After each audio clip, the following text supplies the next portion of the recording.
मनुस्मृति पर बड़ी चर्चा है। तो मनुस्मृति में महिलाओं को सिर्फ दोयम दर्जे का नागरिक या पुरुषों पर निर्भर रहने वाला ही नहीं कहा गया, ऐसी तमाम वाहियात और घटिया बातें कही गई हैं जिसको सुनकर किसी भी औरत का खून खौल जाएगा। मनुस्मृति के 5वें अध्याय का जो 148 श्लोक है उसमें कहा गया है एक स्त्री को हमेशा अपने पिता के संरक्षण में रहना चाहिए, विवाह के पश्चात पति के संरक्षण में, और पति की मृत्यु के बाद उसे अपने बच्चों की दया पर निर्भर होना चाहिए। लेकिन किसी भी सूरत में एक महिला स्वतंत्र नहीं रह सकती है, यानी स्त्री के पास अपने बारे में भी मनुस्मृति के अकॉर्डिंग निर्णय लेने का कोई अधिकार नहीं है। मनुस्मृति में महिलाओं को शिक्षा प्राप्त करने का भी कोई अधिकार नहीं है। सिर्फ वही महिलाएं वेदों का अध्ययन कर सकती हैं जिनका यज्ञोपवीत संस्कार हुआ हो, यानी उच्च वर्ण की कुछ महिलाओं को छोड़कर किसी को भी शिक्षा लेने का अधिकार नहीं है। मनुस्मृति के 15वें नियम में कहा गया, और यह जरा ध्यान से सुनिएगा, महिलाओं का चंचल मन और स्वाभाविक हृदयहीनता की वजह से अपने पति के प्रति वो धोखेबाज हो सकती हैं, इसलिए उन पर निगरानी रखनी चाहिए। मनुस्मृति के दूसरे अध्याय में कहा गया है कि पुरुषों को उत्तेजित करना और उनको बहकाना महिलाओं का स्वभाव है। ऐसे में समझदार लोगों को महिलाओं के आसपास संभल कर रहना चाहिए। किसी भी पुरुष को अपनी मां, बहन या बेटी के साथ भी एकांत में नहीं रहना चाहिए, वरना स्त्रियों की वजह से पुरुषों का धर्म भ्रष्ट हो सकता है। मनुस्मृति में कहा गया है कि राजा धन और स्त्रियों की रक्षा करता है, मगर विपत्ति के समय वो दोनों का उपयोग कर सकता है, यानी स्त्री जो है वो कोई वस्तु है जिसका कि उपयोग किया जा सकता है।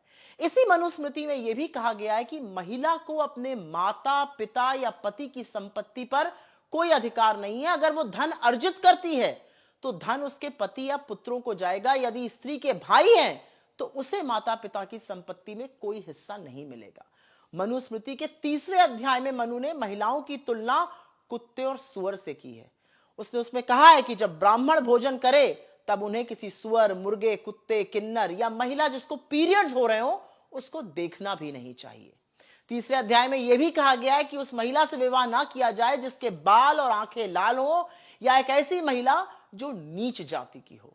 मनुस्मृति के 11वें श्लोक में कहा गया है कि जिस स्त्री के भाई ना हो या जिसके पिता का कोई पता ना हो, उस लड़की से शादी करना भारी भूल होती है, उससे शादी नहीं की जानी चाहिए, जबकि बिना बाप के पुत्र से शादी करने में कोई दिक्कत नहीं है।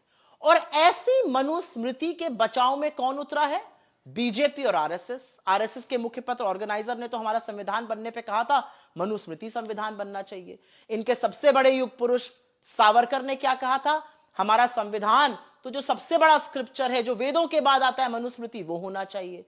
खुद उमा भारती जी मध्य प्रदेश की चीफ मिनिस्टर थी और उन्होंने कहा, उन्होंने मनुस्मृति की बड़ाई करी, राम माधव ने करी, बीजेपी वाले करते रहते हैं। सारी की सारी बीजेपी मैदान में उतरी हुई है मनुस्मृति की बड़ाई करने के लिए। अरे वो मनुस्मृति जो औरत को कुत्ते सुअर के साथ खड़ा करती है, उसकी बड़ाई आप कैसे कर सकते हैं? और कौन है वो जो औरतें जिनका खून नहीं खौल रहा है? ये सारी बातें सुनकर या देखकर जब Rahul Gandhi smash the patriarchy की बात करते हैं तो वो ऐसी पेट्रियार्की को स्मैश करने की बात करते हैं जहां पर औरतों को एक वस्तु समझा जाए, जहां पर उनकी निर्भरता हो, जहां पर उनकी कोई इंडिपेंडेंट वजूद ना हो। उससे आपको दिक्कत नहीं है। और ये क्या बेवकूफी की बात है कि बाकी धर्मों की बात नहीं कर रहे हैं, मनुस्मृति की कर रहे हैं। आपको लगता है मनुस्मृति हमारा धार्मिक स्क्रिप्चर है? आपको लगता है मनुस्मृति हमारे लिए आराध्य है? हमें उसकी चर्चा की जानी चाहिए। भाई मनुस्मृति को बीजेपी वाले तो अपना संविधान बनाने को कहते हैं, तो उसी की चर्चा होगी ना। आपके अकॉर्डिंग तो जब राजा राम मनोहर रॉय सती प्रथा को खत्म कर रहे थे तो कुछ ऐसे लोग हैं जो उनसे कहते हैं नहीं नहीं, पहले बाकी धर्मों में कुरीतियां ढूंढिए फिर यह खत्म होगी। जिस कुरीति के बारे में जब बात की जाए वो कम है।